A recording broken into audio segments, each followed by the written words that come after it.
দেখুৱাব এইদৰে ইতিমধ্যে তেওঁ আহি পাইছেহি অসমৰ জনপ্ৰিয় মুখ্যমন্ত্ৰী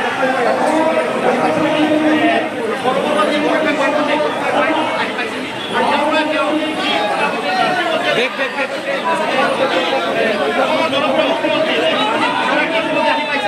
এইদৰে মই দেখুৱাম যে ইয়াৰ যি গৰখীয়াগোহাঁই থান সেই গৰখীয়াগোহাঁই থানত ইতিমধ্যে আহি পাইছেহি